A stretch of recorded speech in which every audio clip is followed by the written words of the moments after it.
Hi, I'm Christy. Today I want to talk about keys to working with loved ones with disabilities. As we wrap up this series, I want to spend a few minutes reminding us of the key points to keep in mind when working with individuals with disabilities.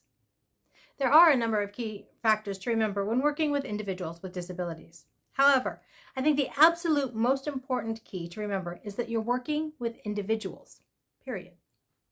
Regardless of the type of disability, these people are individuals who have their own desires, preferences, dreams, and goals. In nearly every area, they are exactly the same as you and I. As such, we need to treat them the same way we wish to be treated.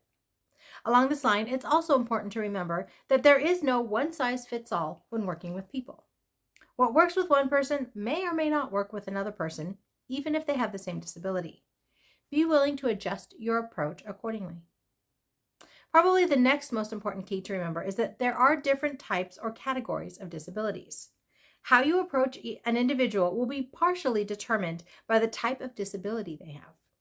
For example, there are drastically different approaches to working with individuals with cognitive or mental impairment, as opposed to individuals with physical disabilities.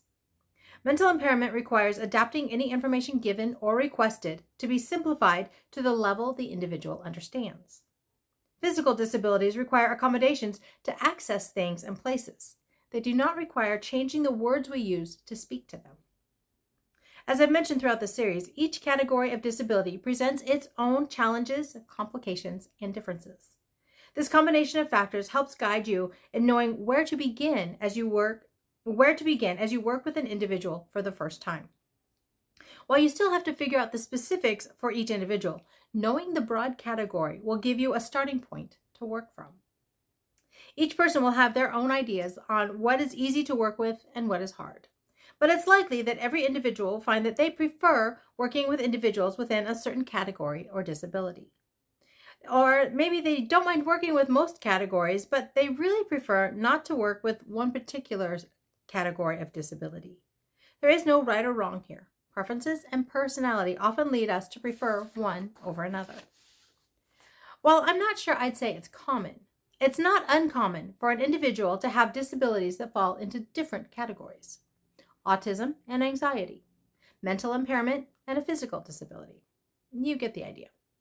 This combination is part of what makes working with an individual challenging and yet varied with each new person that you meet, just like any other individual you meet. As I often do, let me use AJ as an example. First, he has a cognitive disability. He's mentally impaired. He has a lower IQ than most individuals. This means he doesn't understand more complicated things if they're not explained simply.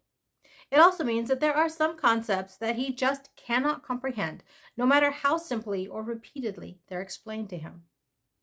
He also has depth perception and low vision issues. While he can see with his glasses, I don't think that he has 20/20 vision. I know he's legally blind in one eye if he were to lose sight in his other eye. He functions reasonably well, but struggles on uneven surfaces. This means that escalators and hikes are challenging for him. Finally, AJ does not socialize in a typical manner. While he's incredibly social, how he socializes is unique. He loves being around people and interacting with them, if they're willing to talk about whatever he's currently focused on. Usually it's some vehicle or another, or commenting on some video he just watched. He's happy to go on, or tell you about and then repeat the information multiple times to you. Often, he'll ask if what he just told you is true or not, but you usually have no idea because you didn't watch the video he's referring to.